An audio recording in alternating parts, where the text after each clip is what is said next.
Good afternoon. Thank you for joining us. This is the Aspen City Council work session. Oh, there we go. This is the Aspen City Council work session for November 6th, 2023. A couple items on our work session agenda tonight. We have the procurement code and a financial quarterly update, I believe. And we're going to start with the financial quarterly update. Thanks, Pete. Thank you, Mr. Mayor. Council members, you okay if I share my screen? Please. All right. No candy. And there we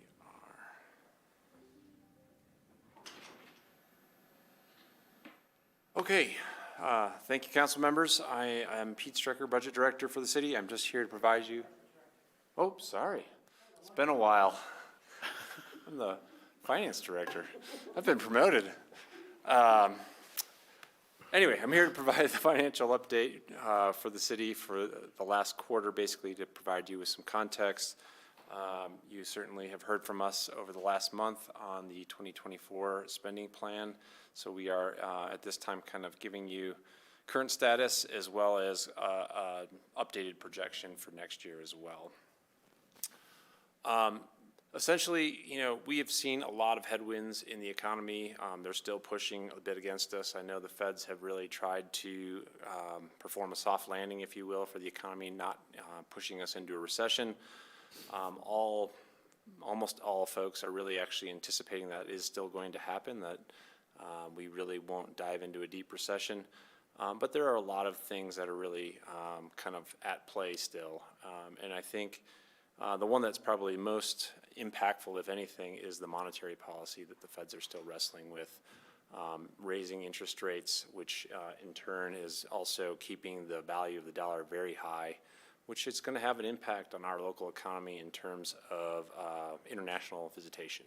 So it's something to be aware of as we kind of look forward, but it's definitely a strong headwind for sure. Looking at collections through, this is taxable sales through the first 8 months. We are still pacing about 1% above the 2022 numbers. 2022 was an exceptionally strong year. We had a lot of strong years following COVID, a lot of consumer spending. So you can see overall that we're pacing about 1% above, but certain industries are starting to wane a bit, if you will. Some of the larger double-digit declines really are in smaller industries, so maybe a little less concerning for the overall picture. But if you look at the accommodations and the restaurants, you know, you either have a slight decline or just modest growth, and those are some key things to really be focused on. Could you go back and explain what miscellaneous might be? Yeah, it's a big chunk, right? Yes. So, and if I can just go to the next slide, because it is on here as well. You have that miscellaneous pie there on the kind of 9 o'clock on the pie chart. It is one of the bigger pie pieces. Miscellaneous is predominantly going to catch things like those online retailers. So you get your Amazon, your Wayfair, things like that. That'll be some big players in that. Okay. All right. But as you can see, the accommodations and the restaurant slices, if you really look at just those two, you're already almost at 45% or so of the total economy. Add in clothing and miscellaneous, you have the majority of kind of our overall economic picture. So overall, we're anticipating about a 1% decrease by year end. We are going to report September probably in the next week or so. It is, again, at least trending soft based on the preliminary numbers I saw. But then we're going to go into the off-season months until we hit, you know, near the end of December. So I think it just depends on how well December comes in at that point. And this is sales tax. This is sales tax, correct. Do marijuana sales have an additional? Is there an additional tax? There is not a local additional tax on cannabis other than our sales tax. The state obviously has different taxations as well. However, you have authority as a local jurisdiction to put an additional tax on those sales for local benefit. Correct. We have contemplated that for additional general fund funding for the police department in the past, but have not brought forward a recommendation about whether to pursue it or not. Thank you. Okay. So again, overall for 2023, we're expecting about a 1% decline over 2022's final tax collections. And then we're anticipating just under 2% growth right now for 2024. So very conservative expectation in the growth number. That is consistent with what we had in the budget at this point. And you can see here who are the benefactors of those taxes. Again, voters adopted specific language as to where the beneficiaries are for those taxes. Looking at the lodging tax, this is just kind of a point of context for you. Obviously, occupancy's been a bit stronger, but that was really at the beginning of 2023. We had high numbers. Since then, we've started to decline a little bit relative to last year's benchmarks. But the average daily rate has still been very strong overall. If I was a betting person, I'd probably anticipate, though, that daily rates might have to come down a bit to try to attract some visitation. Again, I anticipate that the international market might be a bit tougher going forward. Right, and Pete, the other part of that is having 2 of our hotels offline. So we're going to see those come back online at the Molly Gibson and now White Elephant, I believe is the name of the, yeah. So, right, there's going to be an influx of rooms back into the pool that would also require a market adjustment with those. Or we anticipate a market adjustment with those. So for this year, we're really anticipating about a 4% fall off from 2022's numbers. And for next year, we're kind of keeping our expectations a little bit lower and dampened at about a 1% growth at this time.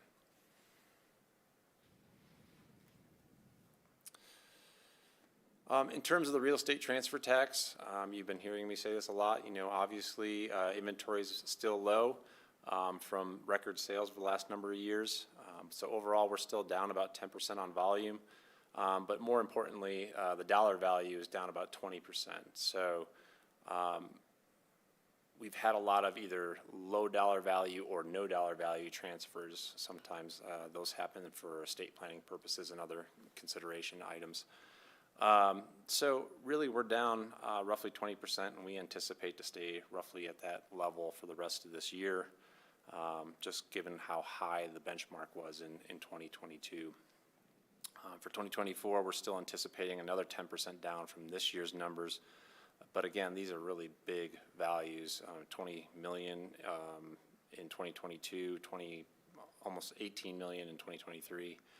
Those are big dollar amounts.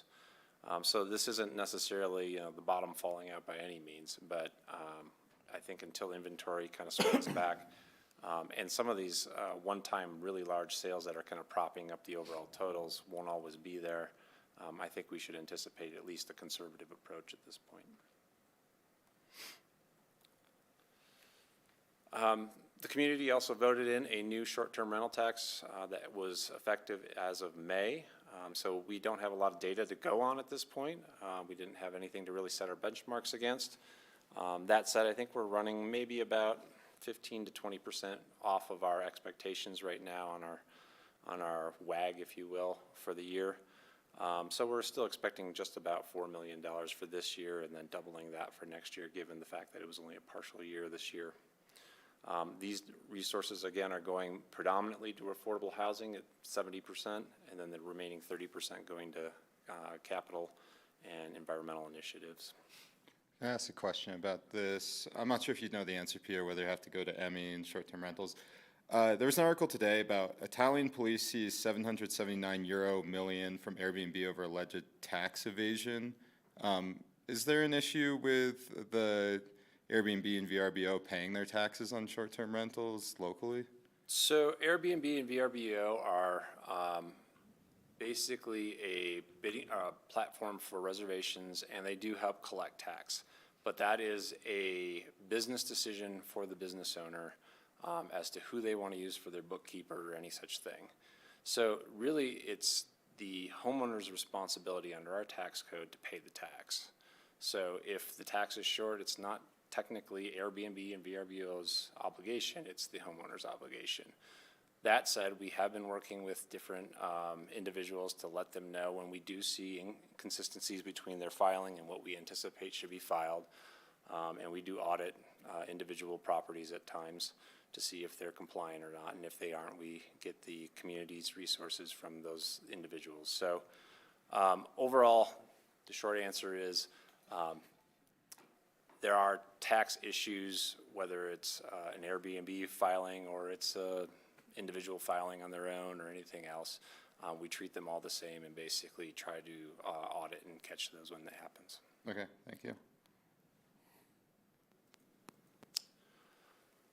Property tax. So we do know what the CPI change was for last year. It was 8%. Tabor allows us to grow our tax revenue under the general purpose property tax by the change in CPI plus construction valuation. And so just last week I was communicated with by the assessor's office on the additions and deletions estimates from them. So new construction or demolition that affected our overall property values. So that change amounted to a 0.75% increase, 0.75%. So adding the CPI plus that 0.75% is 8.75%. That would be the maximum our revenue could grow under the general purpose property value at this point. These are all preliminary numbers until they give us the final assessments. So keep that number in mind for a moment, if you will. One thing we don't know yet is Proposition HH, which is on all of our ballot questions, and we'll have to wait until the election next week, tomorrow, to find out what the results are on that and whether it might have an impact. Predominantly, it won't have an impact on the city of Aspen just because we are home rule and we're exempt from some of the requirements in there, but it will potentially have an impact on our credit, if anything else. So that said, I said there was roughly an 8.75% increase on our general purpose property tax. And what I ran up here on the screen is basically what would a property look like if you were a hypothetical residential property that had a value of $5 million in 2022. We do know that actual values on average moved about 50%. So that same home would be about $7.5 million in the 2023 tax year. So given the fact that we can't grow our revenue by more than 8.5%, the actual increase on the property tax for this particular property would only go up about $100 because we have to ratchet down our mill levy to match what our revenue allowance would be. The difference between the top half of the calculation and the bottom half is we also have a stormwater property tax. That tax is not subject to the Tabor limitations. So right now, if we adopted the full mill levy, which is still the 0.65 mills, which is a lot smaller number of mills than the general purpose, that tax would also go up by $100 for that particular property. So in total, that property taxation for the $5 million home in 2022, now $7.5 million in 2023, would go up by about $200. Two questions, one of which I know the answer to. Two questions, one of which I know the answer to. I just want to make sure we're all on the same page. This is only the City of Aspen portion of property taxes, correct? Correct. Thank you. Secondly, the assessed value ratio to actual value is formulaic and Correct. applies evenly to all property, right? So residential property values all would move by the same. So it's roughly a little bit under 7% in 2022, and in 2023 it actually goes even slightly less than 7% in 2023. Thanks. Yep. Any other questions on property tax? This is something that we will need to bring back to you at the end of the year in our in a resolution to adopt the mill levy. That being said, it depends on, again, Proposition HH, because if HH does pass, we will have to have a meeting probably in early first week of January, because the assessor's office probably will not be able to give us assessed values till the very end of December. That is a definite change from what current law requires, which we would normally have to adopt by the 15th. So when we set the mill levy, I don't think we need to take the full increase of 8.5% is our maximum. So it's up to us to decide if we want to take that whole 8.5% or a portion of it or none of it. Correct. You have an ability to adopt a higher mill levy credit. We always do a temporary credit so that we don't get permanently hampered by that reduction. And that is, the mill levy credit, is that affected by HH? Like I said, I think if HH passes, predominantly it won't have a big impact on the city of Aspen, but it actually might make our mill levy credit slightly larger, which would mean we charge even less mills. And council, when we had this discussion during budget, based upon the only one of these that you could possibly change that credit with is the stormwater. We discussed the $20+ million backlog of unfunded infrastructure. We took that conversation as direction to build the budget around revenues without a credit. And so it would definitely be important that we have clarity about that. That's something that you'll see the budget to adopt next Monday. And so we can certainly adjust afterwards if the revenues are no longer as stated in the budget. We want to know that as soon as we're reasonably able to know if that is your position, because we're advancing work within that programmatic area in preparation for 2024. So if we assume that we're going to not take a credit for the stormwater, how does that affect that $20 million deficit? So you can anticipate that we would receive roughly 1.6 million or so, I guess, under 2022 year. So we might lose a few $100,000 a year, depending on how long you kept that revenue dampened. But if we didn't dampen the revenue, if we took the full Yeah. and didn't take a credit, I'm wondering how much of a dent it makes in the $20 million. It's only a few extra $100,000 a year in revenue to that fund. So over time, that benefits the capital needs that we need in that particular program. Thank you. Okay. So essentially, that's kind of the tax picture at this point. I just did want to walk you through one aspect that we did do in the finance department about 2 months ago now is we've updated the financial report every month, and it gets sent out to the council in the community. And one thing that we added in there was a 4-page kind of executive summary, if you will. And so certainly just wanted to encourage the council to have a look at this and certainly ask questions if you have any. I'm just going to walk you through the first 4 pages real briefly and let you know what's in there. This first tab is really kind of the liquid, not all liquid, I shouldn't say, the cash and the investment funds that the city holds on hand. And I apologize, Mr. Mayor, this is very small. I do realize I just tried to fit it on the page to give you a sense of what it is without having to read it too closely. But it basically gives you the information around how are we holding the city's money, where is it being invested, and in terms of some of our investments, the corporates, really, I wanted to give enough disclosure about what we're holding and when they mature. So we definitely use this month in, month out to really assess our diversity, our risk, and our return on our investment. The next 2 pages in the report really are talking about the tax collections. So it gives what we were just kind of looking at, that industry breakdown of taxable sales. It also talks about the lodging community and kind of the different aspects of our lodging community, whether it's a traditional lodge or if it's an STR or if it's a real estate broker's filing. And it gives you that sense. And then it also has some information around the transactions, again, on the number of real estate transfers. And then on the right-hand side of the screen, you can actually see the actual taxes. And I did add the other taxes that we don't always typically talk about, the smaller ones like the tobacco tax. And we don't usually typically give you a lot on property tax all the time, or use taxes. And so I've thrown those in here largely to give you that graphic in the middle where it gives you kind of the order of magnitude of what some of the taxes are like. And then the last page is really a high-level view of expenditures and kind of looking at the budget in its different major components, so an operating budget, our debt service, and our capital. You can see the operating budget as that bottom bar, for instance, is pacing right on target for what you would expect being this far through the year. Capital kind of ebbs and flows a little bit based on what the timing of projects and whether they're multi-year projects or not.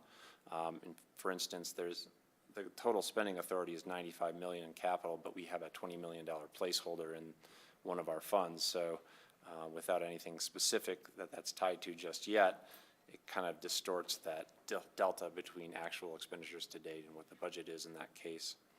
And then something like debt service is really timed to 2 payments a year usually. So our next big payment's coming up this month. So that will shift pretty dramatically after we report on November. But you can use this information at a high level, and then if you have specific questions on specific funds, the next probably 40 to 45 pages is basically a fund-by-fund snapshot that you'll be able to see. So I think that's it, Mr. Mayor and Council, if you have any other questions. Bill? Not specifically a question, but I think Sarah was kind of asking for our thoughts on what we wanted to do regarding the temporary mill levy credit. Yes. And I would be interested in not taking the full credit allowable under Tabor this year. So I would do a further suppression, I guess, or dampening, to use your term, Pete, of the maximum allowable. I'm interested in the conversation.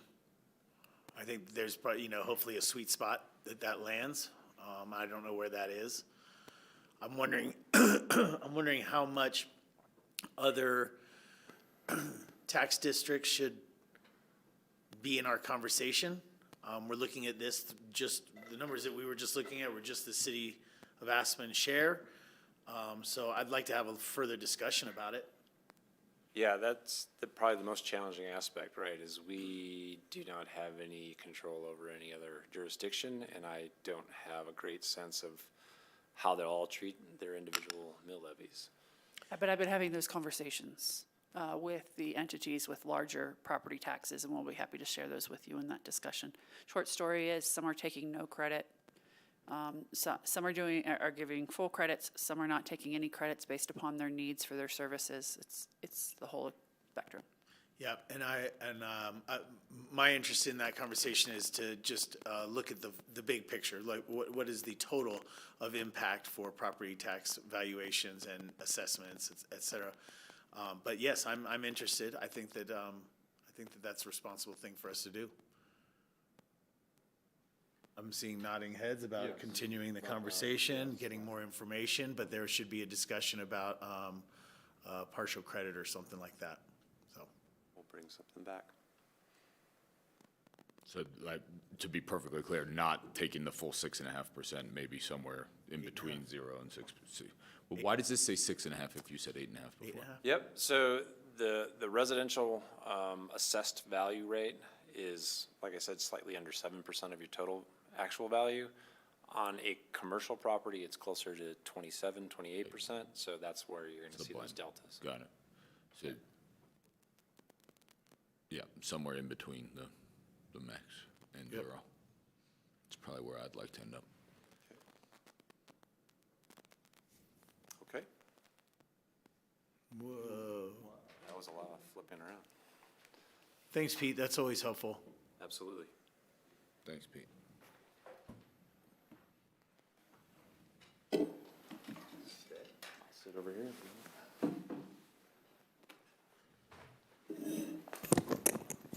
Thank you, Mayor and Council. Matt Grau, Budget Manager, but today I'm here to talk to you about procurement. Also have Asal and Joanna from the procurement team here with us tonight. And we are talking about procurement thresholds and proposed changes to our procurement code. Looking for council direction and feedback. So just a quick background, the last time our procurement policies were updated was in 2018, Ordinance 16. The goal then was to find greater efficiencies and savings through a streamlined procurement process. It also included language to come back and revisit the thresholds every 5 years. Based solely on inflationary pressure since 2018, Our top limit of items and contracts that come to council is currently at $50,000, would go up to about $61,000. But we are asking you to consider reviewing those based on your feedback and the volume of contracts that come to council to change those and take some of those higher. So the recommendations and thresholds, at the lowest level, department heads will continue to have purchasing authority up to $10,000, so no change at that small goods and services level. Department purchases currently have a threshold of $25,000. That would increase to $35,000 using the guidelines for small purchases, including required contracts and formal quotes, and the review and approval through both procurement and the legal department. Competitive quotes would increase from $25,000 up to just below $100,000. In addition to those previous levels with legal and procurement, city manager approval is also required at that level. And then finally, formal solicitation, current level that comes to council for review and approval of $50,000 would be $100,000 or greater. It would continue to go through the formal RFP and RFQ process and require all of those kind of same structures as the lower levels before them. This is the bulk of our material capital, professional services, software licensing, goods and services. And then the last one, emergency procurement, we are requesting you to consider increasing the limit from $50,000 up to $100,000 with city manager approval on that. As one of our attachments to tonight's work session, we reviewed the last 3.5 years of approved contracts that came through council. Roughly 58% of the contracts in volume and 93% of the total dollar value were $100,000 or greater. So this, I believe, would meet the goal of reducing volume of contracts that come before council while still bringing you all kind of fiscally important and material items. One quick example from last week was the Powerball sweeper for the parking department. Council did approve that as part of the 2023 capital fleet budget, but last week a contract had to come back before you for the purchase once again because the dollar value was over our current threshold of $50,000. In addition, there are a few items we would like council to consider that could be exceptions to those typical procurement thresholds. First would be performance contracts and artist fees specifically related to Wheeler Opera House and whether or not these contracts might be omitted from the council approval process and solely requires city manager approval. The Wheeler did state that you'll have one coming soon. That's above $50,000 for a Christmas week performance. And then Laugh Festival could see one or more of those as well. So given the unique nature, they would like you to consider that. We are also recommending council consider excluding any goods or services that the city procures using the state bid system, since we are utilizing the state's procurement efforts to negotiate fair pricing on commonly desired goods and services, again, solely requiring city manager level approval. And would council like to adopt preferences to buy local and or sustainable goods as part of the municipal code? This would revise the current language that caps the 10% allowance on those purchases at less than $25,000 and remove that dollar threshold. This revision would also expand the language to include women and minority-owned businesses. Finally, one small housekeeping issue related to some outdated language in our existing code. Current language in section 4.12.020D relates to the opening of sealed bids publicly and in the presence of a witness. This language was adopted at a time when bids were physically mailed or hand-delivered to City Hall. Now, most bids are received electronically. They're time-stamped in the system along with full accounting of all submitted materials. And as such, this antiquated language should potentially be updated to incorporate our current digital practices. So that's kind of a summary of the memo that was attached. Thank you for your time and consideration. And do you have any questions at this time? Thanks. There's a couple items on this that are in front of us. Questions? Sam? Yeah, mostly supportive of this. I mean, almost all supportive, but the formal solicitation, I was just curious. I was wondering, this is more directed to council, if it would be a good idea to make this change with the caveat that if they're asking for something over budget, over their department budget for the year, that it should probably come back to us for approval, but otherwise it makes sense to me. Is that fair? You can address it? Yeah, we don't budget that way for a lot of things, though. It's because it's in their base budget, and they have, the directors are given leeway to execute their base budget. So they may say, okay, this project came in $40,000 more for these professional services I need, and I'm not going to do this other thing to the full extent. So they stay within their appropriations authority of their department, but we don't budget at that level that you're specifying at the council table. So we do budget by project, right? A capital project, but as Sarah's saying, things that are in our operating budget. For instance, the council just approved our auditing services to get our finances, our fiscal year audited. I might have anticipated $85,000 for that service, but it actually elevated to $90,000. I just have to find a way to make that fit within my overall operational budget. No, I guess my point was the budget for the department overall, not for that individual project. Oh. Yeah, So, for the most part, the safeguards are already built in. I figured. And because the way appropriations work, you appropriate by fund. And you have outlined in the budget those resources per department. There's a process in which the department can ask for additional appropriations through the city manager. And I evaluate whether those are things we're able to address within the total appropriations for that fund. A good example might be community development picks up a whole contract that engineering is benefiting from. And how do we handle that as an example? So I will certainly do whatever you please. I just feel it's a bit of an administrative exercise we already do before it ever comes to a policy level. Yeah, I guess it comes down to me understanding how it works. I'm just picturing that department has let's say a $20 million budget. If it's the end of the year and they're asking for something over 50,000, I feel like that might be appropriate to come back to us. But if that's not how it works, I understand if the safeguard's already in place. Right, well, let's take Parks and Open Space. It's a fund that only has Parks and Open Space in it. Yep. And they absolutely come back to you for appropriations if they are going to exceed, their expenditures are going to exceed what they committed to in the budget process. But when that happens, it's capital. It's not a contract between $50,000 and $100,000 that breaks the budget. It's these large capital projects like you just approved on Maroon Creek Road. No, I figured this was more like nitpicking as far as just making sure that like the proper channels were taking place, but it sounds like the safeguards are in place already, so. Yeah, and there's certain approval processes that are required, even put the requisition in before any dollars go out the door. So I would say, I can think of right off the top of my head, 3 checkpoints on that very issue.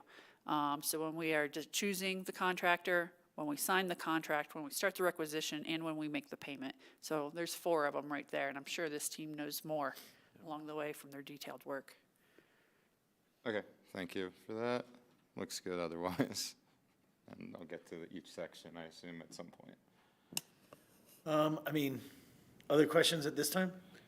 Well, as far as the arts performance contracts, I would like to see just, I'd approve it, but I'd like to see a list of where those have been exceeded, just so for our own knowledge. Yeah, I do think the artist contracts are something that are driven by what is the community's desire for programming. And certainly there's a budget in aggregate of what they're working with to say how, what kind of programming do we want to do for the year, and they have a dollar value set aside. I don't know that they know going into the planning year, like comedy festivals are always going to be this much, and that musical talent is always going to be this much kind of thing. So I know Lisa can certainly quantify all of the contracts, but I think part of it is trying to be sensitive to the artist as well in terms of those agreements. Yeah, I'd just like to have a pulse on where that is. I think Ward is asking for examples from the last year, 2 or 3, about where what contracts have exceeded the $50,000 threshold. Sure, Is like that what you were the asking? most recent, an example in 2021 was the Jim Gaffigan contract for Laugh Fest. It was over $50,000 for multiple shows. And we had some real challenges getting through the procurement process because of that. Some of this information, just by the nature of the industry, they prefer not to have that so easily disclosed. It's the nuance of us being a public venue that someone can CoA it, but does the council feel like it's necessary for that to be agendized for your review and public discussion is really what we're asking. Certainly if that's what you want, it will affect our talent. I do think it will affect our talent pool, but that's okay. That's the trade-off. Yeah, I don't need to see the individual contracts, but I just like an idea of, You want to quantify it, yeah, maybe without names. So, in my conversations with Sarah Ward, just to share information is, I had a couple of concerns and questions around this. It's not often, but we are looking at it happening with more frequency perhaps, both because of where we are with artist fees and the show's artist fees, as well as what this council and what our community has been talking about recently, which is about putting some higher caliber, if you will, or maybe just flat out more expensive shows at the Wheeler. So it's kind of in keeping with the direction that we've been going. I shared with Sarah that my concern there was that maybe we haven't provided enough direction, right? We don't want an open-ended checkbook, but we're looking for increased activity and increased profile shows at the Wheeler, and that's something that we want to see. So this really is helpful in that same vein. But I said to Sarah that that would be part of her responsibility if that was to be approved at the council table, that making sure that it works out to our expectations would be something that she'd need to have clarity on, so. yeah, and I think that there's been an expressed desire to have more and perhaps higher, and that there's certainly a fund balance to support that. And I think that there's been an expressed willingness to spend down that fund balance. Also, wouldn't money be made back through ticket sales of high-profile performers? Not necessarily a profit Correct. motivation, but still more than your regular ticket for certain I'm going to things. subsidize it 80%. Correct. Yeah. That's the assumption. But what I was saying is that, the direction that we've given has been at the bottom end, saying, hey, what we'd like to see is more, but we have not put kind of parameters on the upper end of that and what that kind of subsidy level would look like. But again, that's something that we put our trust in. I think Sarah understands the direction. She may ask for more clarification just so that there are those parameters, but from my conversations with her, she understands that that's part of what this would entail. So, Bill. I'm going to run through all the items for consideration just to summarize my different points. On the artist performance contracts, I think now that we're bumping up, well, I'm presuming that we may be bumping up the threshold to 100,000. I think we should not exempt that at this time, but happy to revisit that after about a year. I do understand it, though. Pete, could you, or Matt, could you explain what kinds of commonly desired goods and services might be exempted under the state bid system? So for instance, there's printer agreements. Sometimes we buy vehicles a lot of times through state bid processes. There could be a host of services that the state really does a lot of initial work and goes after best pricing. And so this would just be a way of basically cutting out a redundant step of us trying to go rebid what they've already intentionally tried to get the lowest cost for. But in theory, $1 million vehicle of some kind could be exempted from council final approval if we agree to that exemption. Yeah, I don't know that we'll have $1 million vehicle, but yes, in theory, that would be how that could work. We could Okay. certainly say no state bids over a certain number as well. And under your earlier text in this, the threshold for items under state bid system would be where? Sorry, I don't follow the question. Well, you asked whether we want to exempt state bid items. Where would state bid items? So for example, is something that's been, let's take a dump truck. Often we buy those off of state bid. It's the most competitive price. And through what that means is it's already gone through the public vetting process as a qualified bid. And when the state has done that, is extended, it has left language and it's a contract with that same pricing can be extended to any other government entity in the state, right? And so it's really about trusting the state's vetting process for that and making the procurement decision. Quite frankly, I don't know, have we beat state bid on things like vehicles or anything? I'm just looking for the team who looks at them and they're saying, no way, we'll never get better pricing than the state.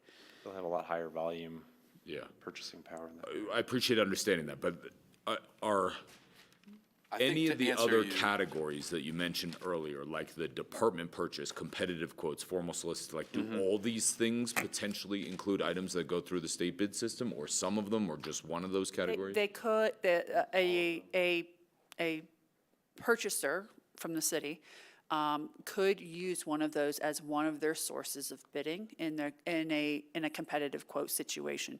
They're comparing about whether can they get a better deal than the state deal. That absolutely happens. I see those come across my desk. Okay, so I'm not in favor of that exemption, but not because I think you can do it cheaper, just because I think there's some things above these new higher thresholds that I'll still want to have a final check on.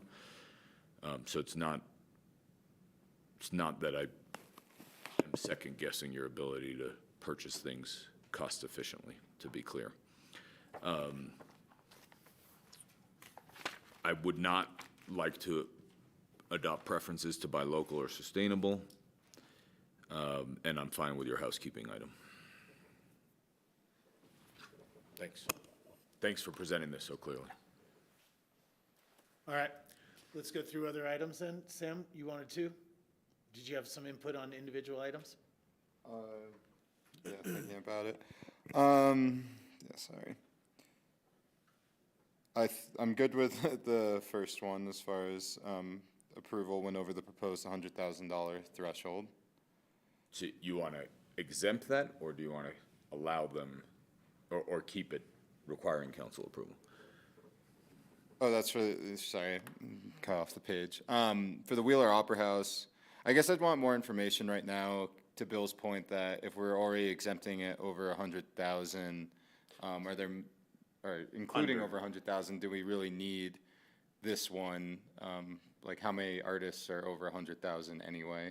Aren't we raising? I'm gonna ask you, what artists do you want? Because there's definitely plenty of them out there over $100,000. And how many shows they do. And how many shows do you want at that dollar amount? That's why, from a programmatic standpoint, you have a lot of conversation to have there. Within the procurement code, I am concerned about reluctance of artists who have to come through a process with this council. We can work within the 100,000. I personally think 150,000 is a lot more flexibility in some of the things I've been asked to advance with the Wheeler. But that is definitely, if you're comfortable at 100, then let's leave it at the double at 100, and you'll see contracts that cost more than that. And I'm actually okay with allowing it to be above the 100,000. Can we revisit this in a year though, to just see how it's going? It's not, I don't want to call it a pilot program, but I just want to hear that we're getting the results desired and that we don't need to put a threshold on it again. Yeah, I think the difference is that you as a council may not be clearer on your programmatic direction in a year. So I may not have any results to show you that show use of that authority. I just want to be clear, because that conversation, you've asked me to bring back a programmatic and a subsidy conversation to the council table for the Wheeler. And so the council, I'm dependent upon the council providing direction out of that. And I'm looking at you, Tori. Are we gonna have a discussion on that sort of thing so we can give better direction on programs at the Wheeler? Because that. It's been on the unscheduled program list for, work session list for about 6 months. Okay. We have not scheduled it yet because we're trying to sort through some things at the Wheeler board level first that would help inform the conversation at the council table. Okay. Well, I'm okay allowing above the $100,000 threshold. I do hope that we can provide direction on programming sooner rather than later when it does make sense. And then beyond that, the procurement of state bid system, would this like to consider excluding any goods? I don't think there are goods I can think of that need to be excluded. As far as local and sustainable goods as part of the municipal code, I would be okay with that, but I would lower it to 5% of otherwise next lowest cost option, not 10%, just because of, I just want it to be closer to. I do think that's an important thing to put your money where your value is, but I also think we have a fiduciary duty to the taxpayers to be as close to the lowest bid possible. So I would say 5% instead of 10, and then good with the housekeeping language to sum up.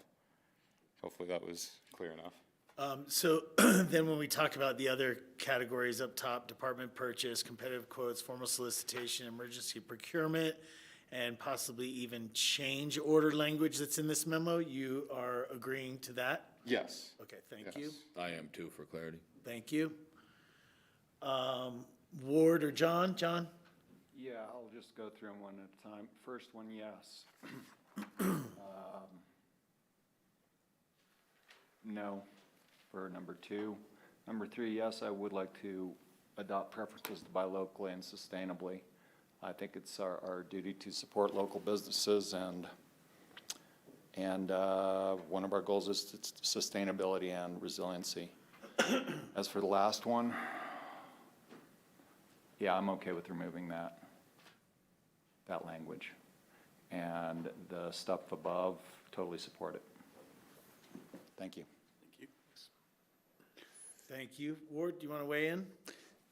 Yeah, I'm all right with the Wheeler. I'm all right with the state procurement process because we already have control over the budget, and it's just a question of where the items that we've approved are going to be purchased, and I think that state procurement process gives us the best price. I'm okay with the Wheeler. I question on the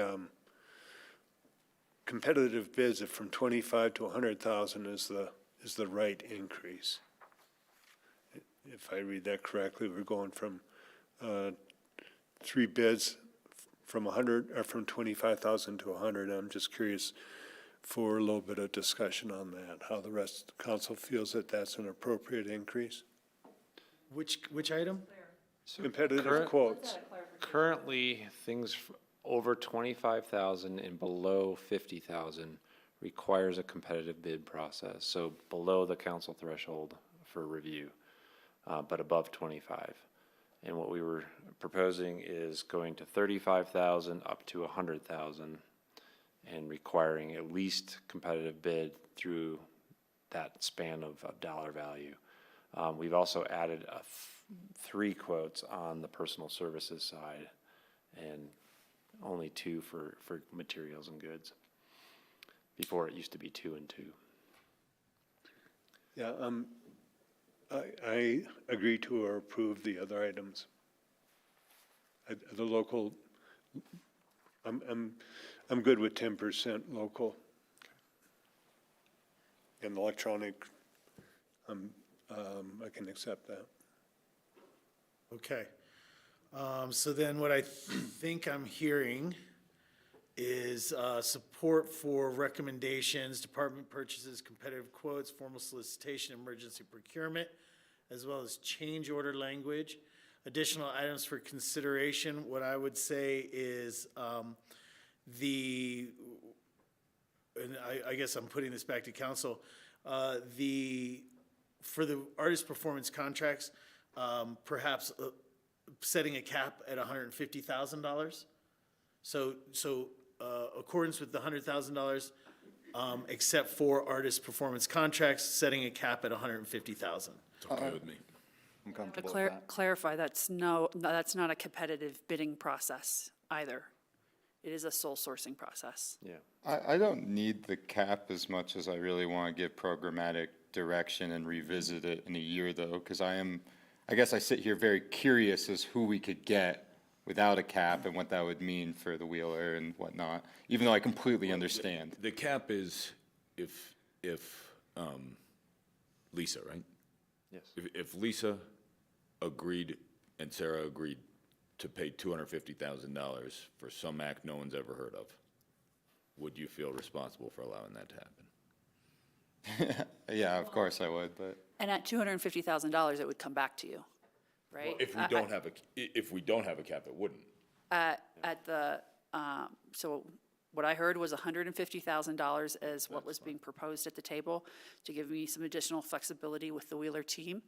And we are, I'm fine with it not being an unlimited cap. I appreciate the check and balance. I just think that 100,000, we're gonna hit it soon. So I think 150, I'm supportive of that. Okay.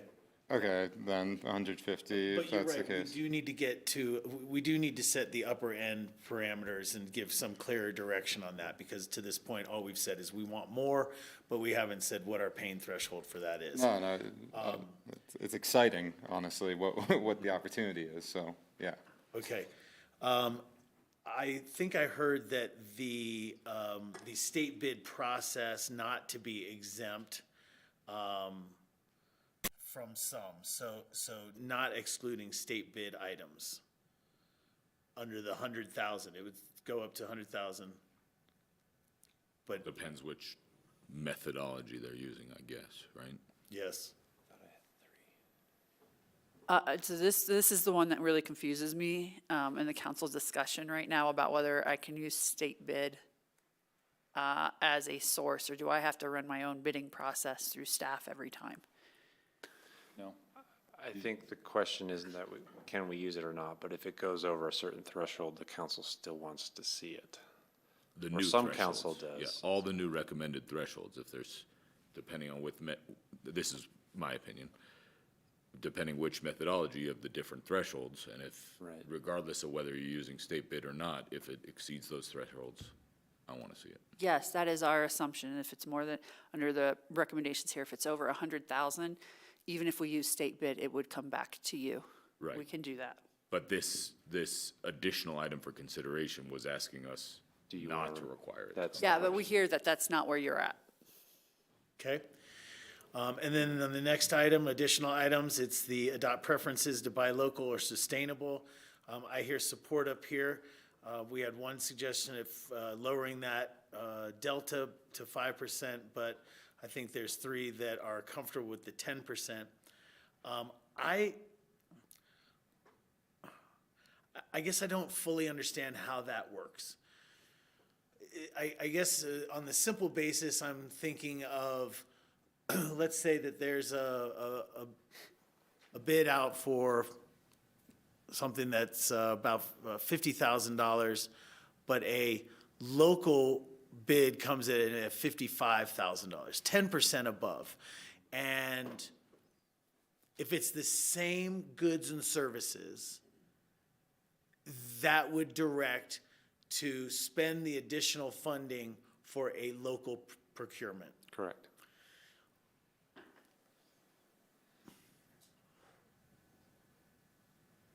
We don't really have local goods. That's one thing to be clear about, right? Well, Not that the city's buying. we're actually looking at it for uniforms. There is some local companies that we've contemplated for uniform parts, but we know it will be more expensive than going to a mass producer, as an example. But what is local? Depends on if they have a business license.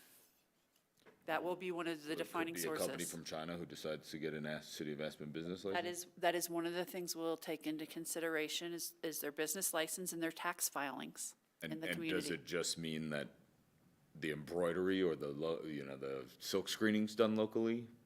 Or does it not even have to be done locally? It could be if the service we're looking for is embroidery, as an example, in the valley. And it costs a little bit more to employ someone in the valley to do that work, but we also then have an immediate relationship with the vendor compared to a third party on a coast. So, I mean, it's really a values conversation for you all. We'll do what you wish. I'll tell you, we have been refocusing on ensuring sustainability in our procurement practices. We started a in-depth review of this about a year ago. I'm looking for places where we can improve that. And we just need your direction really from a values standpoint. We find that there's goods we could be buying that we're not. To be clear, I appreciate the intent of the values. I just don't think that there's any results that come of this because I don't think we do have real local goods, at least not on a meaningful scale, and the services are de facto local, so. For the most part, maybe not software and things like that, but, most of the in-person services are de facto local, so I don't think any results come from this anyways. I mean, I'd love to hear some examples of what this might be, or at least examples of what it has done if we choose to approve this, to once again revisit and be like, is it actually meeting the intended goal that we have up here of local versus outsourcing? Yeah, I think we've taken a position that we want to support our local businesses, and to see what comes about of it, yeah, I support it. So my suggestion would be that if council would like to support this, that we have the ability to look at this policy after a year to see what has even come through this lens. Absolutely, would be. on that, yeah. Okay. John? I think I know the answer to this, but would this apply to local construction contracts? Right? So if a local bidder such as Stutzman Gerbaz gave us a bid that was 10% more than somebody out of Denver or Grand Junction, we would prefer to have the local contractor. And let's keep in mind, this is up to $100,000 contract, so the only delta of this would be $9,000 at the most. Well, no, the interpretation of the code would be is when even over things over 100,000 that need council approval, we would put into our bid evaluation matrix whether they meet these definitions in the code, because they would receive preference points for that in the evaluation of the bids. But I'm saying that it would come back to us, that contract over $100,000 would still come see back it. to us. So council would have at the table the opportunity to say, I don't agree with this. I think, though, that could be really misleading if we've issued a by the time you're seeing a contract, we've already issued an intent to proceed notice. And so to negotiate in good faith, I think we would owe those bidders clarity about whether they receive extra points, essentially, extra considerations in the process for these points. I don't feel good about that being a loose end in the procurement process, because we all have most likely severed a relationship with another provider in order to move contract negotiations forward to get a contract to you. So I'm a little concerned about that approach that you're suggesting. I also really caution everyone again on what is local. If it's just a business license, anyone can get a City of Aspen business license, and then they're local. Do they need, do we put some language of having a presence in the Roaring Fork Valley? What does that mean? And again, it would be a different story if we were surrounded by farming communities or manufacturing communities, and we were purchasing a lot of that, but that's not the case here. What we're surrounded by, we don't purchase a lot of, and so I get the values, I appreciate the values, I agree with the values, I just don't think that good results come out of this. Yeah, I appreciate that. And Sarah, after you just explained it there, I would think that in our procurement code, are there not already points, if you will, or considerations for environmentally friendly or locally sourced? I would say not every time. I'm looking at the procurement officers.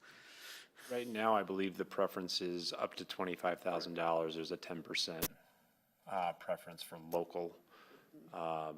What this was expanding that, and it could be capped at $100,000, so anything above $100,000 doesn't even apply as one option. But the other aspect was the environmental aspects of, so using more green products, things like that. So I don't want to lose that as part of this discussion, just because that does have, again, another impact for the council goals of the environment and also city values. So because of the risks involved, that's why I said 5% is like some sort of compromise, because I do think there are potential unintended consequences, and I do like that we are going to revisit in a year, but it does make me nervous, especially to Bill's point, what is local and who are we giving preference to, even though I think the values are exactly where they should be. Are we in essence giving the staff the ability to discern what local is and to what degree it is a local business?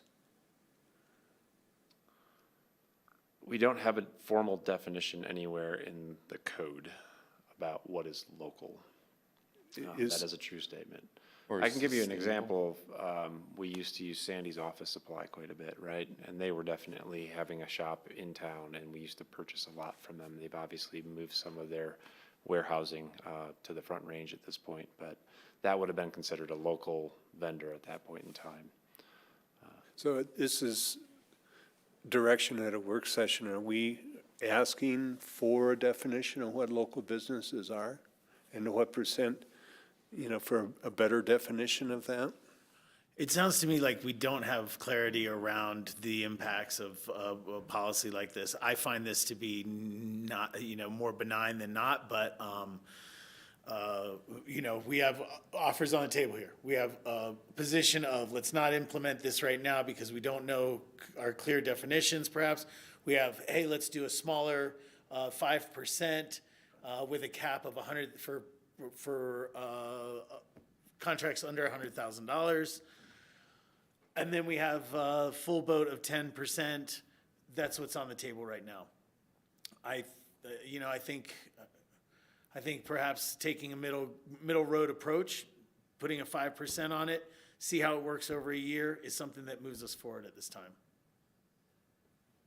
I We're could support expecting- 5% up to $100,000 contract. 'Cause, Right. again, I don't think there's a single contract over 100 that really would have this. Like, what kind of sustainable materials are coming with an artist performance contract or coming with, purchasing a dump truck or whatever. But the one additional request I have is that we work on really thoughtful and clear language of what is local. If the local piece is gonna stay in there, we've gotta be thoughtful about that because, it might just result in the prices of everyone's bids going up. If everyone goes, oh, I can extract 10% more if I file for a City of Aspen business license, that's the only criteria. Well, it is a competitive bid process, so it'd be very difficult for somebody to hang a additional 10% thinking that that's gonna win them the contract. But anyway, I get what you're saying. I hear some concern at the table, so I'm looking at John and Ward. Would like to move forward with this? Move forward at 5%, I'd go with that. Okay. I'm happy to move it forward at 5%. Great. The language that was included there was that we are interested in some more information around that local and what that definition is. We are also looking at this is at a $100,000, that $100,000 threshold would also be applied to this in this consideration and a 5%. Sounds good. Thank you. And then the last bullet point was a housekeeping item was acceptable to all council members. Very good. Thank you all. Thanks, Pete. Thanks, Gives us man. good direction. Thank you for bringing this forward. Just for council members, I don't know if it was clear from the memo to you or not. This is not just about more flexibility.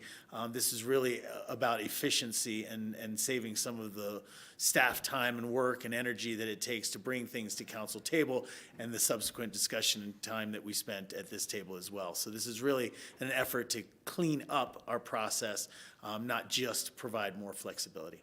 Thank you guys so much. Thank you. All right, with that, that is our agenda for this evening's work session. I'll remind council members and the public that we do not have a scheduled meeting for tomorrow, seeing how it is election day. Everybody make sure to get out and vote, and we will see you next Monday for our work session. Thank you.